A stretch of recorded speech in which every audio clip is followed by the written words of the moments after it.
Hola, muy buenas. En primer lugar, pues agradeceros a todos que os hayáis conectado. No es lo mismo conectarse a un simposio virtual que acudir a un congreso en persona. Esperemos que en breve podamos tener congresos presenciales y podamos compartir también entre todos pues, la parte social de los congresos. Quiero agradecer especialmente a Sonomedical el haber podido permitirnos hacer este simposium para, bueno, pues para presentar algo que para la mayoría de nosotros pues es una novedad. Pensad que la ecografía, bueno, pues hace años que está extendida su uso, está extendido entre los endocrinólogos en nuestro medio.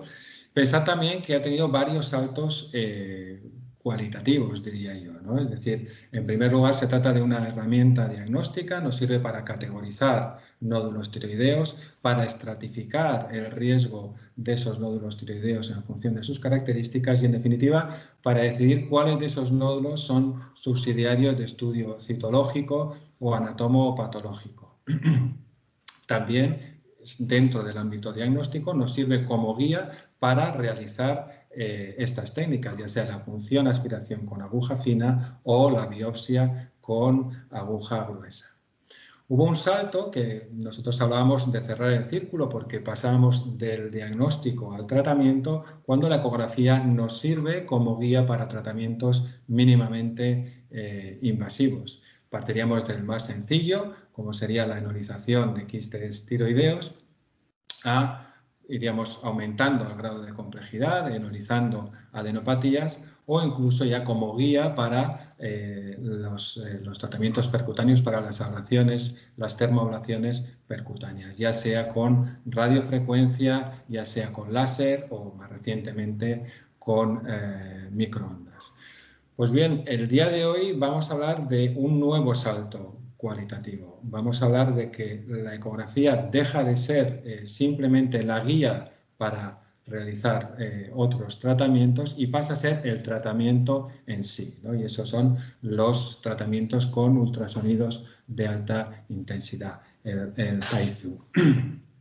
Para ello contamos con tres excelentes ponentes. En primer lugar, el doctor Manuel Gargallo nos hablará de los fundamentos y origen de esta técnica. El doctor Manuel Gargallo viene desde Madrid y, como os digo, nos hará una introducción hablándonos de los fundamentos y el origen de esta técnica. Posteriormente, el doctor Guillén Cuatrecasas concretará un poquito más y nos hablará de las indicaciones de esta técnica, de la termoablación con esta técnica en nódulos tiroideos. Y para cerrar las presentaciones tendremos probablemente la persona que más experiencia tiene realizando esta técnica en nuestro medio, el doctor Pedro Pablo Ortiz de Zaragoza, que nos va a hablar de los resultados que podemos esperar con esta técnica, tanto los que tenemos en la literatura como en su experiencia propia, que, como os digo, es sin duda la más extensa de nuestro medio, ¿no?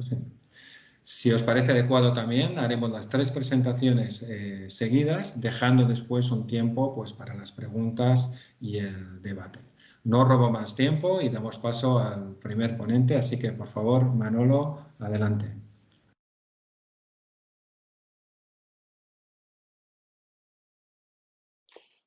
Muchas gracias, doctor Argüelles. Bueno, en primer lugar, tengo que agradecer a todos ustedes haber tenido el interés de unirse a esta reunión. Por supuesto, a Teraxion por haberlo hecho posible. Y no me quiero olvidar de la sensibilidad de la Junta Directiva hacia las nuevas tecnologías en endocrino y haber facilitado la presente reunión. Bueno, por empezar por algún punto, vamos a primero definir realmente la nomenclatura de esta técnica. HIFU o HIFU, como se pronuncia en inglés, o FUS. Realmente HIFU son las iniciales de High Intensity Focus Ultrasound y FUS corresponde a las iniciales de Focus Ultrasound. Es decir, ambos significan lo mismo. Lo que pasa es que sí que es cierto que, perdón, en la literatura americana normalmente se encuentra como FUS. Los americanos, como siempre, son un poquito distintos, pero ambas denominaciones vienen a significar lo mismo. Los efectos físicos y biológicos de los ultrasonidos los conocemos ya desde hace más de 100 años y el fundamento de la técnica que nosotros vamos a comentar esta tarde se basaría pues, en este pequeño experimento infantil que hacíamos de aplicar una lupa sobre un papel y concentrando los rayos de sol producir un efecto térmico. En este caso sería algo similar, pero focalizando, concentrando el haz de ultrasonidos. Parece que una cosa tan simple y tan elemental como esto puede tener los efectos que luego comentaremos, pero yo creo que es importante tener en cuenta que normalmente o muchas veces aspectos muy simples, muy elementales en la historia de la humanidad han tenido realmente consecuencias revolucionarias. Desde el punto de vista histórico, la primera vez que se utilizó los ultrasonidos para una aplicación médica fueron ya antes de que la mayoría de nosotros naciéramos, en el año 54, como ven ustedes ahí, sobre el sistema nervioso, y a lo largo del presente siglo hay multitud de datos en la literatura que nos informan de la aplicación de los ultrasonidos fundamentalmente para terapias ablativas en muy diferentes tejidos y situaciones, pero no solamente en este campo, sino también en aspectos vasculares y hemostásicos, como pueden ustedes ver ahí. Desde el punto de vista de la destrucción tisular de la ablación, ¿cuáles serían los mecanismos, los bioefectos que los ultrasonidos poseen y que conducen a este resultado? Bueno, si nos olvidamos un poquito del último aspecto, del efecto isquémico microvascular, los otros dos puntos los vamos a comentar con más detenimiento. Desde el punto de vista del efecto termoablativo, que es el que tenemos todos en la cabeza, si vemos en la parte superior lo que es un tejido normal, sus correspondientes células y sus membranas celulares, al aplicar este haz de ultrasonidos se genera un incremento de calor puntualmente en una zona concreta, muy delimitada, que lo que hace es generar una desestructuración de las membranas celulares, una desnaturalización de las mismas y, en última instancia, un fenómeno de necrosis coagulativa y destrucción tisular. Es decir, un fenómeno, en última instancia, de termoablación que sería más o menos comparable al que podemos obtener mediante la radiofrecuencia, la microondas, el láser, etcétera, técnicas ya conocidas de todos nosotros. Pero no es el único efecto que concurre en el efecto ablativo de esta técnica. También hay un efecto mecánico que es debido a un fenómeno físico denominado cavitación inercial, que cuando se aplica sobre tejidos se denomina histotripsia. En este caso, partiendo de la situación anterior de un tejido sano, sus células y su membrana, cuando se aplica el haz de ultrasonidos, lo que se produce es una importantísima modificación de presión en un punto muy localizado, y esas variaciones de presión lo que hacen es que los gases que están disueltos a nivel celular o a nivel intersticial se van liberando, van formando burbujas, esas burbujas llegan a comprimir y a desplazar las membranas celulares, y cuando esas burbujas adquieren un tamaño, pues es como las pompas de jabón, pues realmente explotan. Y esta explosión, esta detonación, a un efecto microscópico, produce una destrucción tisular. Y este sería otro mecanismo que concurriría. Con lo cual, dentro de las aplicaciones médicas del HIFU tendríamos esto que hemos comentado de la destrucción tisular por distintos mecanismos, pero no sería la única aplicación médica que contempla y que tiene esta técnica. También tendríamos un aspecto muy importante de inmunomodulación, sobre todo sobre células neoplásicas, a través del mecanismo de exponer esas células tumorales a los efectos de los fármacos inmunotumorales, favoreciendo la concentración focal puntual de los fármacos inmunoterápicos o incluso favoreciendo el acceso de esos fármacos a esas células neoplásicas. Y todo esto nos lleva hacia los efectos farmacoterápicos de esta técnica, en la cual podemos contemplar la posibilidad de que se aumente focalmente la concentración de un agente terapéutico. Esto podría llevarse a cabo suponiendo que un agente terapéutico fuera unido a un transportador y con la técnica del HIFU consiguiéramos que ese transportador liberara específicamente ese fármaco en ese punto. El HIFU nos permitiría aumentar la transmisión a través de los vasos de la barrera hematoencefálica de ese determinado fármaco, incluso facilitar su acceso intracelular, aumentando la permeabilidad de la membrana celular. También el HIFU tiene la posibilidad de aumentar la sensibilidad de un tejido para hacer más fácil su tratamiento radioterápico, y desde luego tiene aplicaciones vasculares. En situaciones diferentes se puede conseguir vasodilatación o vasoconstricción, la eliminación de un trombo, situaciones de hemostasia, actuar sobre los nervios produciendo una neuromodulación, incrementando o disminuyendo la transmisión nerviosa, o incluso haciendo desaparecer litiasis renales. Como vemos, el campo de actuación es inmenso, y esto ha conducido que se haya constituido una sociedad, una fundación, que es la Fundación FUS Internacional, que este año va a celebrar ya su séptimo meeting, su última reunión, por supuesto online. Y todos los años esta fundación emite un informe, este es el más reciente, en el cual nos informa de cuál es la situación a nivel mundial de la evolución de esta técnica. Y en este sentido pueden ustedes ver aquí las diferentes aplicaciones en diferentes patologías médicas. En la parte superior estarían las aplicaciones que estarían en una situación previamente conceptual hasta el último extremo en los cuales está reembolsado en Estados Unidos. Y como vemos, tenemos aplicaciones en el campo cardiovascular, endocrinológico, que luego contestaremos, gastrointestinal, musculoesquelético, neurológico, pulmonar, urológico, en el campo de la alteraciones obstétricas ginecológicas, algunas muy curiosas,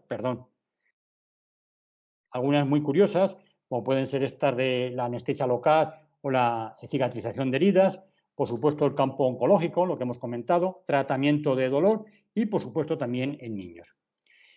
En lo que se refiere al tema del tiroides, que es lo que nos ocupa hoy, los primeros datos, las primeras experiencias surgieron en el año 2011, como ven ustedes ahí, a través del diseño de la comercialización de este dispositivo que se llama Ecopulse, fabricado por la empresa Teraclion de Francia.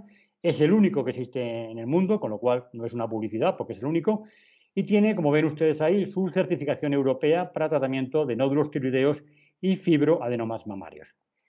En el año 2007 la Comunidad Europea autorizó la utilización de esta técnica para nódulos tiroideos y más recientemente, en el 2017, se autorizó en Rusia y en Corea. En el momento actual hay 11 países en Europa, entre ellos España, que están utilizando esta técnica para nódulos tiroideos y uno en Asia. De momento en Estados Unidos no está autorizado. La configuración de este dispositivo para el tratamiento de nódulos tiroideos está aquí esquematizada. Aquí ven ustedes el cabezal que hemos visto en la parte anterior, que aplicado sobre la piel respeta una zona de medio centímetro de 5 milímetros sobre el cual no se ejercería ningún tipo de impulso y tiene un alcance máximo, como ven ustedes ahí, de unos 3 centímetros. Entonces, en ese punto, en el punto focal, ejerce un efecto termoablativo que se cuantifica en unos 80 grados centígrados.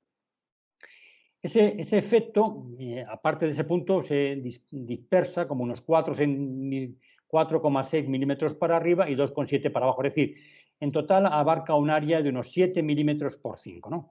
Este impulso es un impulso que dura unos 8 o 10 segundos y se puede repetir, como ven ustedes aquí esquematizado, a lo largo del nódulo en diferentes localizaciones, ya sea centrado, en la parte superior, en la parte inferior, etcétera. Desde el año 2011 que se empezó a emplear esta técnica, como ven ustedes aquí, la literatura han ido apareciendo diferentes comunicaciones hasta el momento actual. Ya ven ustedes aquí que hay un autor Lang, que es el más prolífico en Hong Kong.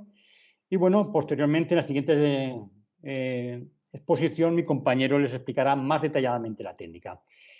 Desde el punto de vista de la aplicación del HIFU en otros campos de la endocrinología, haciendo abstracción del tema de los nódulos tiroideos, que es lo que está aprobado, existen ensayos piloto ya en enfermedad de Graves, en el hiperpara o en el cáncer de tiroides y, curiosamente, en situación preclínica, hay ensayos en diabetes. Y, de hecho, existió un ensayo tan pintoresco como este que tienen ustedes aquí, en el cual, mediante la estimulación o la modulación del nervio vago mediante ultrasonidos, se está estudiando posibles efectos sobre el control glucémico basándose en los efectos autonómicos sobre el control hormonal. Entonces, ya para acabar, ¿cuál podrían ser en un futuro, aparte de esta aplicación sobre nódulos tiroideos ya aprobada y publicada, en otros campos de la endocrinología? Bueno, pues en el campo del tiroides, por supuesto, ya tenemos la aprobación europea de adenomas tiroideos no funcionantes, pero evidentemente se podría plantear su utilidad en adenomas tiroideos tóxicos, que habitualmente su indicación suele ser radioterápica, pero en gestantes o en lactantes no sería adecuado y sería una buena situación. Lo mismo para enfermedad de Graves, en situaciones de microcarcinomas, que hoy en día se plantea incluso la indicación o no quirúrgica, en metástasis ganglionares difíciles de abordar quirúrgicamente y que en ocasiones se tratan con etanol, como el doctor Argüelles sabe perfectamente. Por supuesto, en adenomas de paratiroides, que hay ensayos clínicos en marcha. Si estamos tratando tumores renales, ¿por qué no tratar adenomas suprarrenales o paragangliomas? Existen ya alguna comunicación de algún insulinoma que se ha tratado. Y desde luego en el campo de la diabetes, al margen de este tratamiento neuromodulador que hemos comentado, ensayo clínico, pues desde luego el tratamiento del dolor, de neuropatía diabética o del tema del pie diabético sobre cicatrización de heridas sería otro panorama. Yo, de todas maneras, soy consciente que esto les parecerá a muchos hablar de ciencia ficción y, aunque no les veo la cara, muchos tendrán un gesto de claro escepticismo y desde luego estoy seguro que algunos habrán entrado en la franca risotada, ¿no?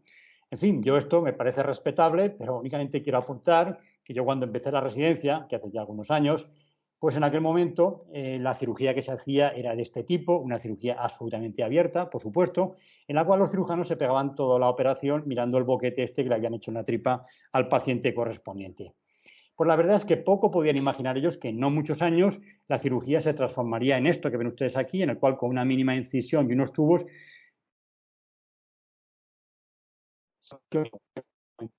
y los cirujanos, en vez de mirar la tripa del paciente, estarían mirando una pantalla.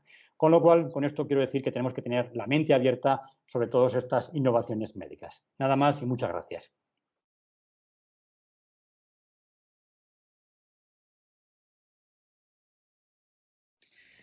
Hola, muy buenas tardes. Soy el doctor Guillem Cuatrecasas, soy endocrinólogo y os voy a explicar las indicaciones y las contraindicaciones que tenemos para seleccionar pacientes candidatos a tratamiento con HIFU, pacientes con nódulos tiroideos en los que se les podría plantear esta opción tan novedosa de la que hablamos hoy. Muchísimas gracias a la SEN, muchísimas gracias también a Teraclion por la oportunidad. Y también gracias a Manolo Gargallo, que ha hecho una presentación brillante de cuáles son los fundamentos del HIFU.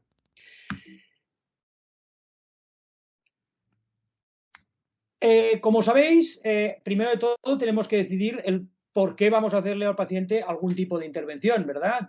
Si tenemos un paciente pues, con un bocio multinodular y nódulos pequeños que simplemente debemos seguir con el tiempo, pues probablemente no hay que plantearnos pues, ni HIFUs, ni radiofrecuencias, ni obviamente cirugías, ¿no?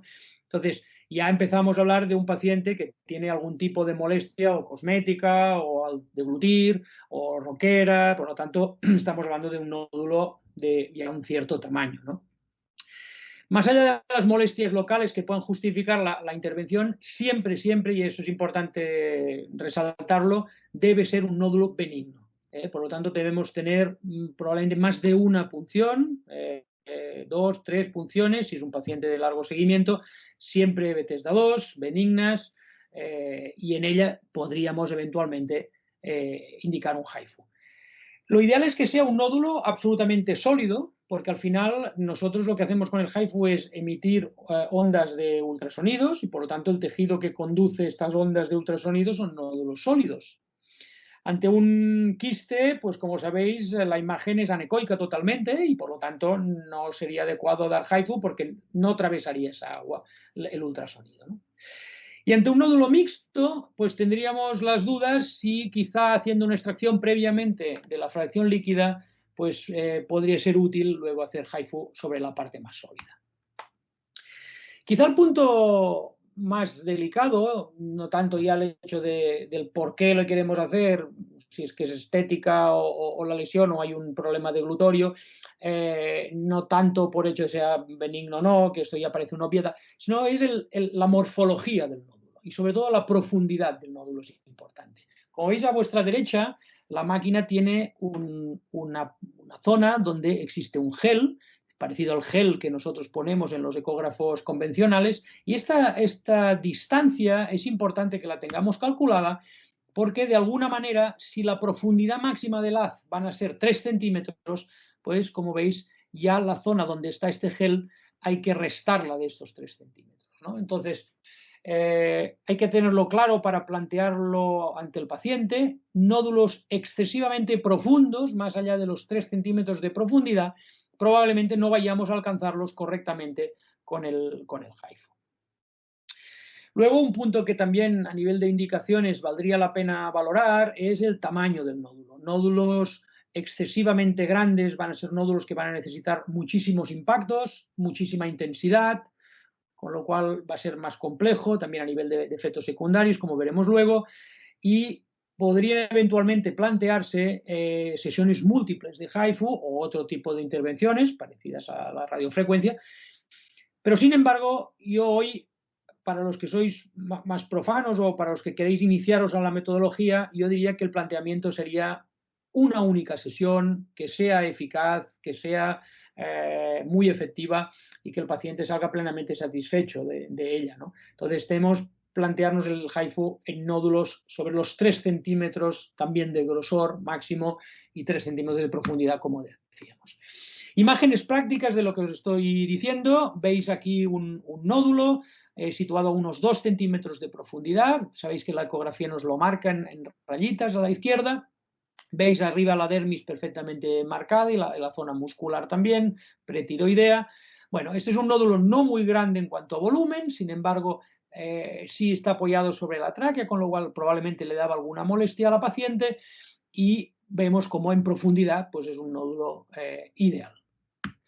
Otro nódulo un poco más grande, más complejo, con zonas anecoicas algo líquidas, pero mayoritariamente un nódulo sólido, es un nódulo benigno. Veis los acúmulos de yodo como también están marcados aquí, y vemos que en profundidad estamos por debajo de los 3 centímetros, algo inferior a los 3 centímetros, y por lo tanto toda la superficie del nódulo podría ser candidata al haz de HIFU correctamente, ¿no?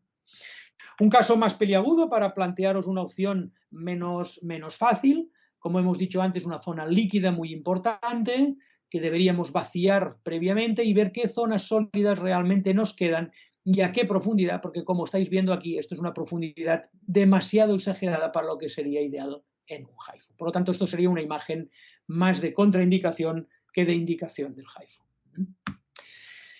Hemos hablado de indicaciones, vamos a ver las contraindicaciones, algunas obvias. Pues obviamente carcinomas diferenciados de tiroides no son tratables por HIFU. Hemos dicho que si son quistes simples o si hay una macrocalcificación en nódulos de larga evolución, no son buenos candidatos porque no conducirán el ultrasonido correctamente.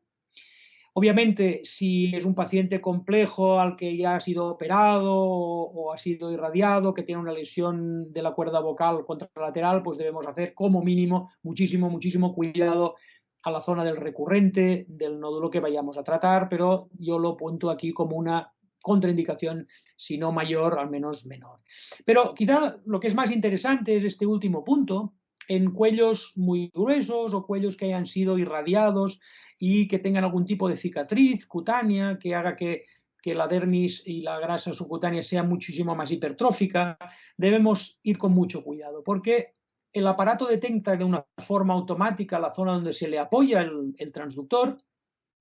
Esta área detectada es por encima de la cicatriz y es mucho mayor de la que realmente es la zona cutánea, que está a unos milímetros por debajo. Entonces, ahí el cono que proyecta la zona de ultrasonido, que es donde realmente vamos a conseguir los 70-80 grados para quemar ese nódulo, al haber esta distancia entre la cicatriz y la zona donde apoyamos el transductor, eleva muchísimo más la intensidad en ese punto focal.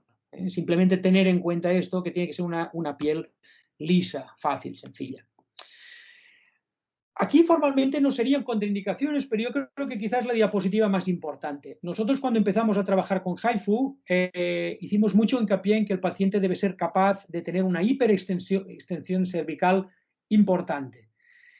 Veis aquí que la paciente está con una almohada por debajo de la escápula, que la paciente intentamos que esté con bastante hiperextensión para exponer el nódulo claramente, pero a la vez no solo debe poder aguantar esta hiperextensión, que a veces en gente más mayor o gente con patología cervical o con artrosis no es posible, a la vez debemos ponerla cómoda a esta paciente. El paciente va a estar aproximadamente 1 hora con todo este procedimiento, con lo cual, pues una almohada, algún cojín que nos permita que la cabeza esté fija y que esté cómoda, pues es importante. Y aparte de esta hiperextensión cervical que hay que explicar muy bien al paciente, es importante avisarle de que es un procedimiento que puede ser doloroso. Es decir, cada vez que uno hace un disparo, que hace un impacto con el HIFU, son 8 segundos de impacto, va aumentando la intensidad, el calor local, y el paciente debe tener algún tipo de analgesia, si no nos va a limitar muchísimo la intervención, el tiempo de intervención, el número de disparos, y el paciente realmente puede llegar a pasarlo mal. Entonces este quizá es el punto más importante. Nosotros empezamos con analgesia oral convencional y con alguna benzodiazepina para relajar al paciente.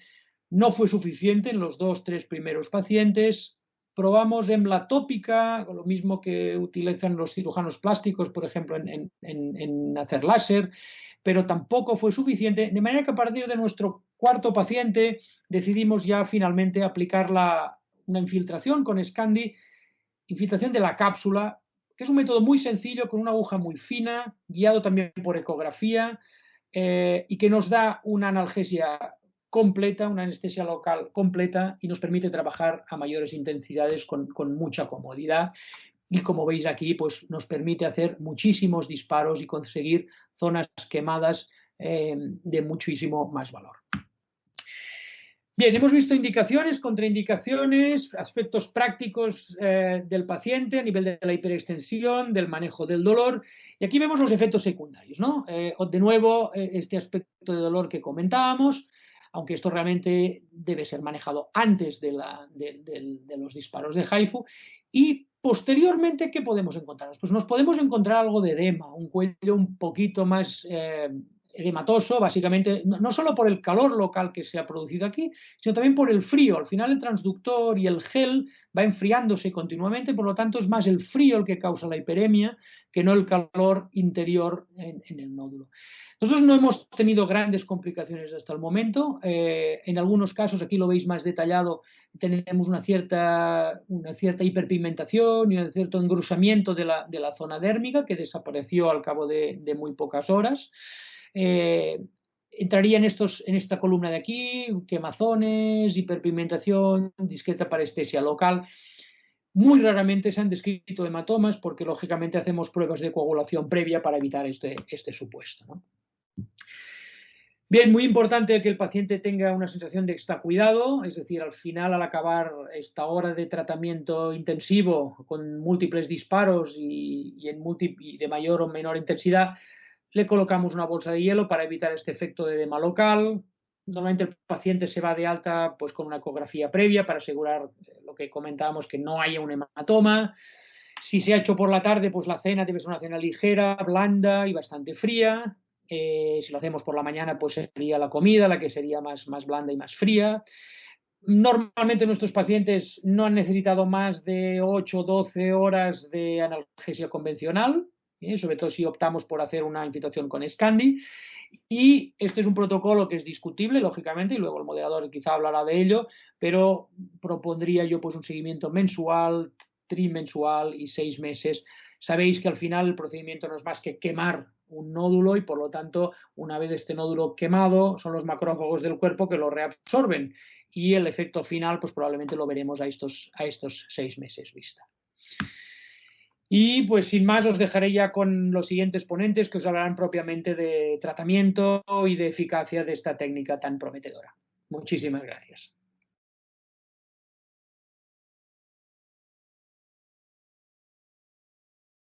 Gracias, doctor Argüelles, por sus palabras y gracias también al doctor Gargallo y Cuatrecases por su exposición tan clara y formativa como siempre. A mí me toca ahora hablar de los resultados que en estos 2 años y medio prácticamente de trabajo con los ultrasonidos y los nódulos. Y vamos a seguir un hilo conductor que va a ser, primero voy a describir un poquito las características de la muestra. Es muy importante tener la definición exacta de lo que consideramos, de lo que se considera éxito terapéutico. Vamos a ver también la influencia que tiene el tamaño de los nódulos, el número de tratamientos que tenemos que hacer y la localización de estos nódulos a la hora de poder evaluar el éxito terapéutico. Por supuesto, es importantísimo también ver qué es lo que pasa luego. No solamente se trata de ver el tratamiento como es, sino ver si existen recidivas o no. Y hemos hecho estudios a 24 meses y luego nuestra posición respecto a los otros autores que también hacen este tipo de tratamientos. Finalmente, les mostraré unas imágenes de casos clínicos muy sencillitas donde verán ustedes lo bonito y los resultados tan excepcionales que tenemos. En cuanto a la descripción de la muestra, hemos tratado 80 pacientes en un total de más de 130 tratamientos, donde se mantiene la prevalencia de mujeres mayor con patología tiroidea que en relación a los hombres, como pueden ver. La edad, también el grupo de edad es muy disperso, sobre todo porque las indicaciones y los intereses de las personas a la hora de tratamiento no es la misma a los 18 años, donde se busca sobre todo un interés más estético, que a los 83 años, donde se busca sobre todo un interés paliativo y donde estas personas pues tan mayores, el riesgo de la intervención quirúrgica es mayor que el riesgo del tratamiento con los ultrasonidos. Solamente se tratan nódulos benignos, por eso mismo hay 2 punciones donde se demuestra el grado 2 de Bethesda. Contrariamente a lo que se hace en otros países, nosotros hemos tratado con analgesia por vía oral. Ya veremos sus pros y sus contras. Y hemos definido los nódulos en dos características, unos superficiales o profundos, en función del eje de la tráquea, y también en función del tamaño en 3 grupos. Nódulos que son pequeños, hasta 20 milímetros de diámetro, nódulos intermedios, grupo 2, entre 20 y 30 milímetros, y nódulos realmente grandes por encima de los 30 milímetros de diámetro. Aquí vemos el tamaño medio de los nódulos que hemos tratado y vemos cómo en nuestra serie de pacientes prácticamente, bueno, más del 68% de los nódulos tratados pertenecían a este grupo 3, a este nódulos de tamaño considerable y que de alguna forma u otra producían síntomas como la disfagia, la disfonía, desviación de la vía aérea o solamente no, o también síntomas estéticos. La imagen de la derecha es la que siempre queremos ver cuando hacemos un tratamiento con ultrasonidos. La confluencia de estos rayos en el punto focal para producir precisamente esto, la quemadura en el nódulo. Esta quemadura, esta termoablación que va a producir la reducción de este tamaño del nódulo, que es el objetivo del tratamiento. Es importantísimo definir el éxito terapéutico. Y el éxito terapéutico normalmente todos los autores lo definen como la reducción del nódulo por encima del 50% del volumen inicial una vez pasados 6 o 8 semanas después del último tratamiento. O sea, los criterios serían fundamentalmente la reducción del nódulo. El nódulo debe quedar la mitad, como mínimo la mitad, después del último tratamiento, después de que el último tratamiento haya sido efectivo y pasado un tiempo. También nosotros incorporamos dentro del éxito terapéutico 2 criterios muy importantes, que es la mejoría en los síntomas del paciente o la satisfacción del paciente. Como ustedes verán, luego tiene también su influencia importante. Nos hemos dado cuenta que cuanto más grande es el nódulo en nuestra terapéutica sin sedación y con analgesia por vía oral, más número de tratamientos tenemos que realizar. De hecho, los nódulos del grupo 1, los pequeñitos, con un solo tratamiento han ido muy bien. Los del grupo 2 hasta 30 milímetros hemos necesitado la realización de 2 tratamientos en intervalos de 2 a 6 meses y los del grupo 3 hemos necesitado, por supuesto, más tratamientos para conseguir una eficacia, para conseguir éxito terapéutico. Y cuando pasamos a la clave del éxito terapéutico en relación al tamaño y en relación con los tratamientos, pues los datos son evidentes y, como veremos, lo que refrendan el resto de bibliografía. Por un lado, los nódulos más pequeños, con un solo tratamiento conseguimos muy buenos resultados, un éxito terapéutico a los 12 meses, porque solamente realizamos un único tratamiento y teniendo en cuenta solamente el criterio de reducción de volumen del nódulo. Esto es importante. Cuando los nódulos pertenecen al grupo 2, obtenemos menos éxito terapéutico en el primer tratamiento y que este éxito aumenta hasta el 78% en seguimiento a 24 meses una vez realizado el segundo. Y los peores resultados, que tampoco son malos y son en relación a todos, están en relación también con todo lo que los demás autores publican. Cuanto más grande es el nódulo, más tratamientos tenemos que hacer y, desde luego, con un solo tratamiento solamente conseguimos un 40% de éxito terapéutico y llegamos a un 62% de éxito terapéutico a los 24 meses después de realizados estos 3 tratamientos. Pero, recuerdo, teniendo en cuenta solamente el único criterio de reducción del volumen.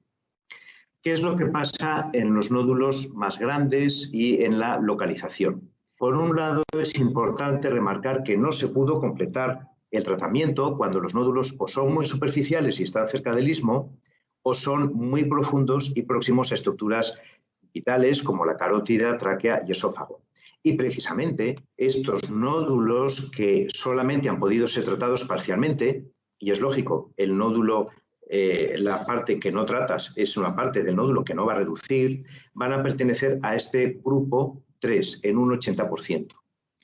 Y en relación con el éxito terapéutico hemos visto que el éxito terapéutico, solamente teniendo en cuenta en términos de reducción de volumen, se reducía un 62,5%, distinto, nada que ver con los del grupo 1, pero que aumentamos hasta el 92% de éxito terapéutico si tenemos en cuenta los parámetros de mejora en la sintomatología y satisfacción del paciente. Esto se entiende muy fácil, por ejemplo, con este caso clínico de un paciente mayor, donde prácticamente tiene una disfagia muy importante en un nódulo que medía 50 milímetros de diámetro máximo. Entonces, al aplicar un tratamiento, hubo una pequeña reducción, al aplicar un segundo hubo una mayor reducción, el paciente ya no tenía disfagia, no habíamos conseguido desde luego una reducción del 50%, pero el paciente dice que estaba fenomenal, ya podía tragar, no tenía síntomas y con lo cual nos ha dicho, no, yo no necesito más tratamientos. Esto sería el enfoque de un tratamiento curativo con una reducción del 50% frente a un tratamiento paliativo donde solamente la mejora de los síntomas y la satisfacción del paciente lo consideramos como éxito terapéutico. Bueno, hemos hecho estos tratamientos y ¿qué es lo que pasa a lo largo del tiempo? ¿Se mantienen, no se mantienen? Pues a los 24 meses, hasta ahora, lo único que hemos podido mirar, la recidiva no es significativa, pero es importante que tengan en cuenta que después del tratamiento, a las 6 o 8 semanas, puede haber incluso un aumento de volumen por la inflamación del propio tratamiento en sí. Con lo cual, no se lleven las manos a la cabeza diciendo cuando el paciente diga, oiga, que es que me noto el nódulo más grande después del tratamiento. Es normal por el proceso inflamatorio. Entre los 12 y 18 meses hay un pequeño porcentaje de recidiva entre el 4, 8 y 20% en relación al tamaño y que desde luego disminuye este 20% hasta el 9% una vez que se han podido completar efectivamente todos los tratamientos y que hemos realizado ya el tercer tratamiento en este sentido. ¿Cómo nos posicionamos respecto a las publicaciones? Y publicaciones que le traigo, por ejemplo, de acta radiológica de este 2012, el metaanálisis de Chung, donde vemos en un lado que bueno, no estamos mal posicionados en cuanto al número de pacientes y los estudios, porque aquí hay estudios entre 9, 27, 26, ya veremos luego cómo esto va mejorando. También coincidimos aquí en que tratan nódulos desde muy pequeñitos hasta muy grandes. Solamente utilizan una sesión de ultrasonidos en contra de las 2 o 3 que utilizo yo. Existe una reducción del volumen, como verán, prácticamente importante y significativa en este sentido, desde un 48% hasta un 77%, fíjense, a nivel de los nódulos más pequeños, ¿vale? Y a nivel de los nódulos más pequeños. A ver si quiere pasar la página siguiente. Siguiente, aquí. Y los estudios que realizan son hasta 12 meses en este trabajo. Tenemos otro trabajo en Gland Surgery también de este año, de 2020, donde fijaros las series de Lang ya son mucho más importantes, 73, 108 pacientes, y los de Trimboli también son importantes, no en cuanto a números, sino en cuanto a representación. El volumen sigue siendo volumen desde nódulos muy pequeñitos hasta nódulos realmente grandes por encima de 30.000. Existe una reducción prácticamente entre un 48 y un 70%, y aquí tenemos la suerte de tener estudios ya, como pueden ver, hasta 24 meses, que es lo que nosotros estamos ya presentando. Tenemos todavía un artículo que viene a dar una vuelta de tuerca, este es uno, que viene a dar una vuelta de tuerca donde habla Roberto Negro, que es colaborador de Trimboli, muy importante, aquí publicado en esta revista, donde habla de la selección del nódulo y la optimización de las técnicas, y ya da la opción a segundos tratamientos. Selección de nódulo, segundos tratamientos, son factores que deberían considerarse en una estrategia para aumentar el éxito terapéutico en este sentido. Y también me acaba de llegar un artículo, lo tengo aquí en mis manos, firmado por Lang, el que tienen las series más grandes, donde da un paso más adelante. Artículo que he compartido con los doctores Gargallo, Cuatrecases y que desde luego vamos a probar. La combinación de los ultrasonidos con inyección percutánea de etanol durante el tratamiento de estos nódulos. Parece ser que está publicado ahora mismo en el European Radiology de Lang y parece ser que los resultados son muchísimo más satisfactorios. Con lo cual, vamos viendo cómo a medida que va pasando el tiempo, los distintos autores vamos perfilando una mejora en este sentido. Y como ya me queda muy poquito tiempo, quiero darles a ver unas imágenes realmente extraordinarias de tratamientos, lógicamente, nódulos pequeños, que son los que mejor se ven en la ecografía. Este sería un nódulo antes del tratamiento y vamos a ver su reducción hasta el 62%, prácticamente en 3 meses. Vemos este otro que es comparar la imagen de una reducción de un 88% antes del tratamiento frente a después del tratamiento. Y no solamente reducción, sino que, como bien han dicho, se puede utilizar también en los nódulos hipercaptantes. Aquí vemos un caso muy interesante donde tenemos un nódulo que además es hipercaptante y tras el tratamiento con ultrasonidos no solamente se reduce el tamaño, sino que también se normaliza su captación, como podemos ver en esta imagen. Y nada más, esto yo quiero que sea un spoiler de lo que mañana sábado les voy a presentar a partir de las 10:15 en la comunicación oral de tratamiento de los nódulos tiroideos con ultrasonidos como alternativa al tratamiento quirúrgico. Completo, resultados en relación al dolor, en cuanto a relación a cómo el paciente vive estos tratamientos y que desde luego completará este magnífico simposio satélite que dejo la palabra ahora al doctor Argüelles para el turno, creo, de preguntas.